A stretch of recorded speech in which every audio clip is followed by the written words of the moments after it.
Hey guys, welcome back to the Kool-Aid Podcast. Welcome back to another episode. Welcome back to the start of a brand new season. Let me introduce my co-host Alex. Hi guys, how are you? Good to be back after a few weeks. Yes, a good few weeks away. Some technical difficulties, but excited to be back. Excited to be working hard again. Starting off, we're going to be looking at Barcelona's transfer window. Barcelona has had an amazing summer so far. Incredibly exciting signings. Koundé, Christensen, Lewandowski, and the renewal of Dembele. And so we're going to dive right in. It's been an amazing summer. Yeah. Nothing else can be said. Honestly, out of all the top European clubs, it's safe to say we had the best transfer window. And we reinforced every area we were weak in before. We got a striker, a top striker, arguably in the top three in the world, which is Lewandowski. We were able to renew Dembele, who was absolutely insane last season. Last season He had a great revival under Xavi. And his second half of the season was really good. that's true.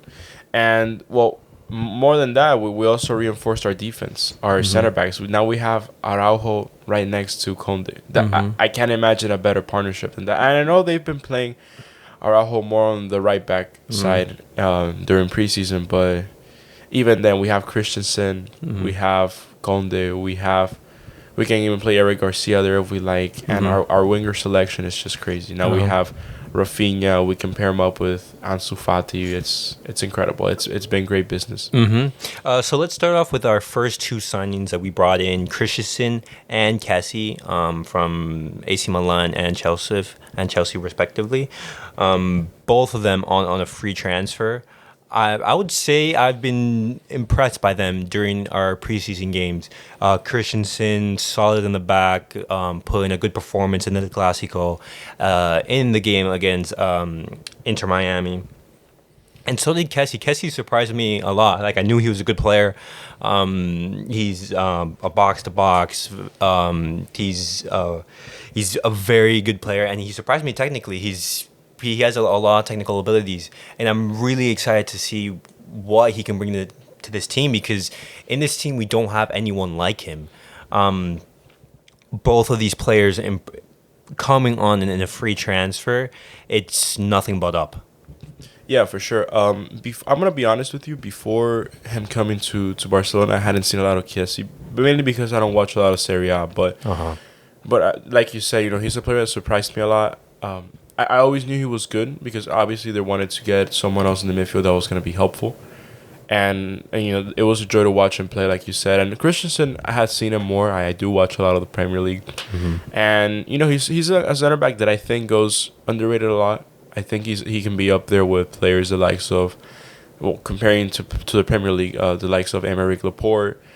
Not Virgil van Dijk, but maybe Antonio Rudiger. I think he's a solid center back. He's a very solid center back. I think he's perfect for when our main starters, Koundé and Araujo, it's like a league game where we're just rotating. He can come in and bring that added depth, because we're basically replacing Longley and Umtiti with Koundé and Christensen. That is such an upgrade. Yeah, it's an absolute revival for the team. And then on top of that, it takes off the pressure from Piqué, because Piqué, he had a great season last season.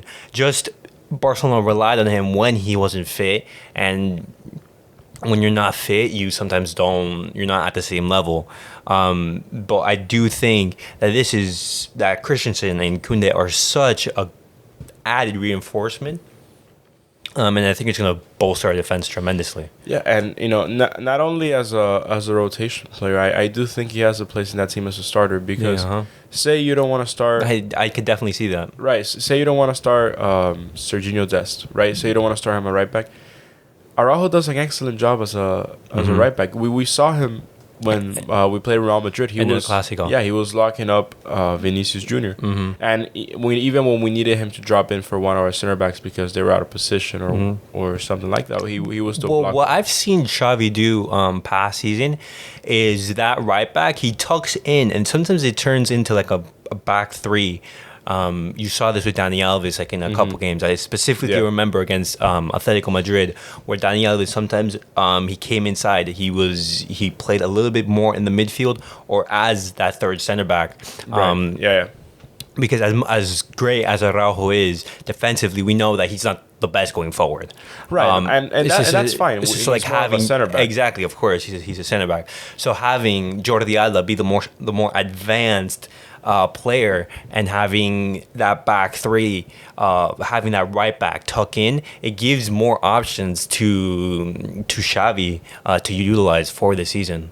For sure, and I think it's part of how you said Jordi Alba's play style. He's a player that defensively he's not bad. He's a decent defensive player, but Jordi Alba, I believe he's at best when he goes up. He's a great overlapper, a great crosser. Yeah, he's great going forward, but defensively he does have his shortcomings. He struggles a little. Yeah, he struggles a little bit. He reminds me of Marcelo. Right. Yeah, it's a similar type of player. But I did see this years ago, way back when Barcelona had Carles Puyol, because he used to play right back. Yeah. He at the end of his career he played mainly center back, but for a long time he did play right back, and he also wasn't a player that went up as well. He did, but it wasn't as natural to him. So he did play often with a back three, especially when there were counterattacks or when most of the team was up attacking. So honestly, this team is so and the defense specifically is so technically gifted and so talented. Playing from the back isn't going to be an issue, but also properly defending the one-on-ones and when needed, playing a low block is not going to be an issue. And then moving on into the midfield, we have Kessie being brought in, who brings that added quality, that new element of like the hard worker, like the physicality that the midfield Barcelona lacked. Right. That's another added option. Kessie played fantastic, and then also a player that also like impressed Xavi enough to be able to stay is Pjanic. We haven't mentioned Pjanic, but Nico was playing in that pivot role. Rumors are saying it's going to be either Nico or Pjanic to substitute Busquets in that pivot role. But Nico has been loaned out to Valencia for one season. Yeah, we might see Pjanic there then. Yeah, so Pjanic is looking to be that substitute for Busquets, and for Pjanic to stay, we needed him to take a pay cut, and that seems to be evident. Huge respect to Pjanic for taking a massive pay cut. Very professional. And it also mentions, we'll talk a little bit later about this, but Frenkie de Jong, the situation regarding Frenkie de Jong. But the options in midfield for Xavi is amazing. You have Pedri, you have Gavi, Frenkie de Jong, Kessie, a player that we haven't mentioned, but Pablo Torre, who also did impress in the first few games of preseason. We have a very young talent. And not to even mention that we can even bring in more players such as Bernardo Silva. Of course. That's a big bolster that midfield even more. That'll be insane. And really pose a title challenge to Real Madrid and the other European giants. Right. I mean, listen, this Barca team is one of the best I've seen in the past 10 years. I think. Well, I would say we would have on paper it looks very strong. Well, of course, but we have to see how it develops. Perform, and we have to be consistent all season. But I'll tell you this: it's no secret Barca has always been a midfield strong team. We're proving it again. Like I said, how you said as well, this midfield has been strengthened greatly. We have Pedri, arguably, well, in my opinion at least, he's the best young midfielder in the world. No, and not even like one of the best young midfielders. I would say midfielders in general, because you saw in major portions of last season, he was our key player. Without Pedri, you saw how we were struggling at times. I remember the games against Galatasaray, the games against Sevilla, where Pedri was the one to rescue us when he put in a masterclass performance. He's a terrific player. And also, one that surprised me a lot last season too, Gavi. Yeah. An incredibly gifted player, a clear product of La Masia. Such a talented player. And he always plays at full intensity. Exactly. We need every single player to play like that. No, he's just terrific. And like I said, not only is he a good player, he's also been such a hard worker. Someone not like Chiesi, but in the sense that they're both hard workers, always pressing, always going for the ball. And how you said it did surprise me a little with Pjanic staying, and of course my hat's off to him for taking the pay cut. But I like to see more of him. Maybe subbing him in as in that CDM position that Busquets has played in for so long. And it'll be interesting because the way I see it, the way I would think Xavi would play the midfield would be the two center mids being Pedri and Gavi, and then the CDM would be Chiesa. That's how I would see it. But obviously, we still have Frankie de Jong, like you said, and we have Pjanic. So we have options. We do for sure, and this midfield is just incredible. So much talent. And then moving on to attack, to having our key signing to like two. Well, I would even mention three, because the renewal of Ousmane Dembele, the marquee signing of Lewandowski, our key player. Yeah, no, and it's been amazing. Rafinha, the performances that these guys have already put in these past preseason games, and the game against Pumas where we won 6-0. It was amazing. The performance against Pumas was fantastic. That front three, it gives us fans a lot. And we can also look at El Clásico. Sure, Lewandowski didn't score, but the Rafinha goal was Rafinha, it was a banger. Yeah, Rafinha showed his quality in that goal. And Lewandowski, they're saying still hasn't scored against a big team, but against Madrid, I thought he played well. No, he's been unlucky. Exactly. He scored against Pumas. I believe he gave 1 goal and 2 assists, or something like that. I'm not. Don't quote me on that. But he did score. We were up 4-0 by the 20th minute. Barcelona were flying against Pumas, respective to Pumas. It's a team from the Mexican League, but it's still a historic team. Right. But we have to see how this team performs tomorrow for their league opener against Rayo Vallecano. For sure, and that's a game I'm hopeful for. Respect to Rayo, but it shouldn't be that hard of a game for us considering our quality.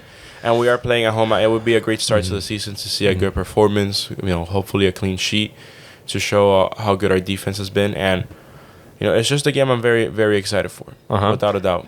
And another, I would say, that gives a lot of enthusiasm is that we brought all of these players for relatively fair prices. Yeah, well, we gambled. We literally gambled all of them. Well, looking at our past administration against Bartomeu, you saw how he spent 150 million on Coutinho. Yeah. On Coutinho, and for that total price, we brought in Koundé for 55. We brought in Lewandowski for 45 plus 5 in variables, and we also brought in Rafinha for 58 plus 10 in variables. Yeah, so we bought in 3. A good transfer, good business. Yeah, exactly. It shows how much better of a summer we can have with a competent management. Like Laporta has really surprised me. I had high hopes for him because he seemed like a step in the right direction from Bartomeu. But to be fair, we have done great business. Yeah, and on top of that, just like removing players are no longer needed. We had Neto leave to Bournemouth. We have Iñaki Peña now being our second goalkeeper. We have Alex Collado, who was announced today. He left on loan to Elche. That was another departure. Ricky Puig to LAFC. Yeah, that one was a surprise, wasn't it? I didn't expect he'd go to the MLS, but and then best of luck to him. Oscar Mingueza to Celta de Vigo. We have all of these like fringe players who are taking up space in the wage bill and the salary mass being departed, and this is like fantastic work. And then we also have even more players that we were looking to offload, such as Umtiti and Braithwaite. 2 players that are not in Xavi's plans, and we're looking for exits. Of course, and we've had an excellent ingoing and outgoing business, like you said. One thing that I've liked as well, additional to all the great transfers we've done, is what you said.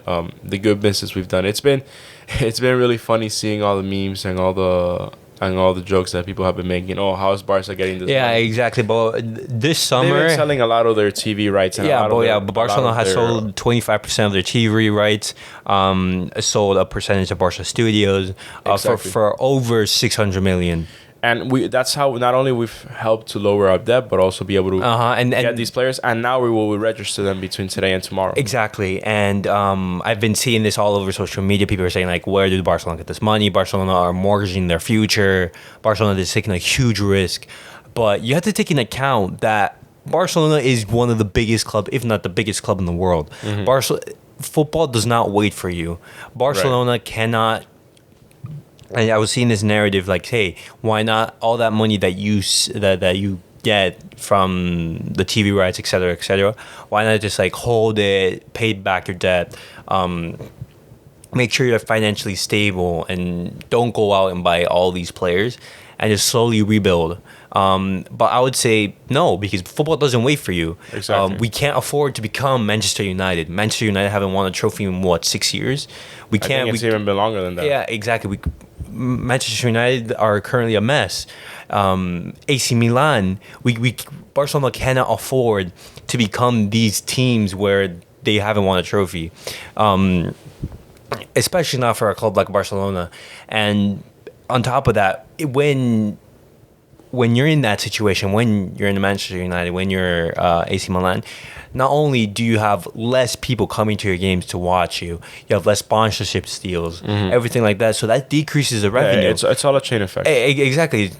And less money to rebuild. So this is exactly why Laporta is, I would say, is taking a risk, but is taking a calculated risk by grabbing a small 150 million of that 600 million that we brought in over the sale of the T rights and all of these assets that are being sold, and invested it into the team. For sure. Because we saw last season, for the first half of the season, Barcelona did not compete at all. Barcelona was we looked like a mid-table team. Yeah, we looked like a mid-table team. We were in 9th place. Bayern came to our home field, beat us 3-0. We went over to the Allianz Arena. We lost 3-0.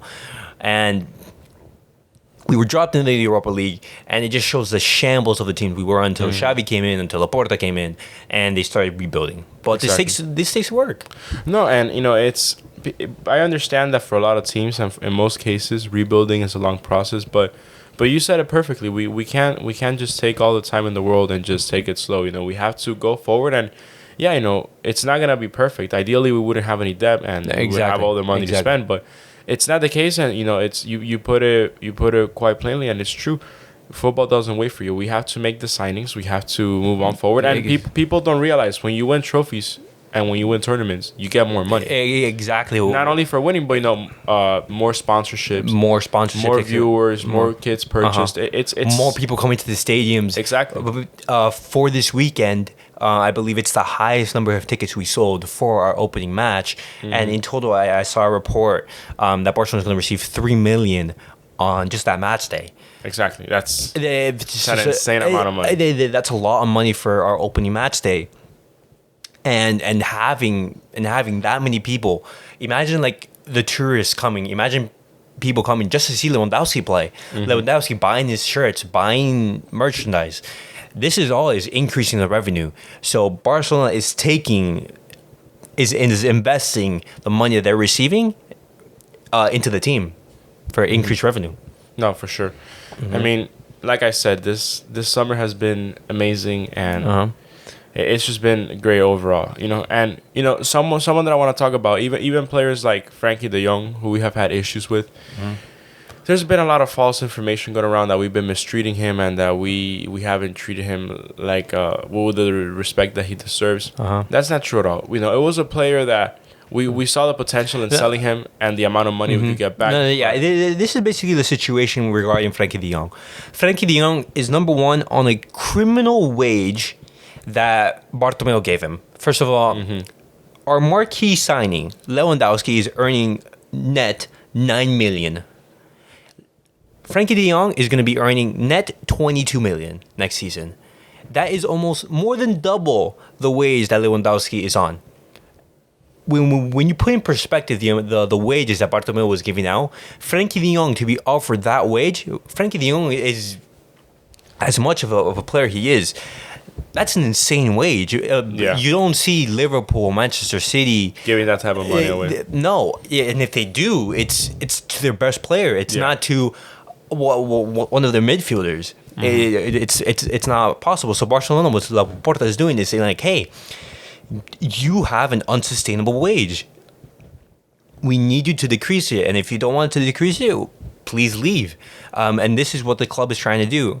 And this is why you're seeing like other clubs saying like, hey, we're paying more or anything. No, this is true.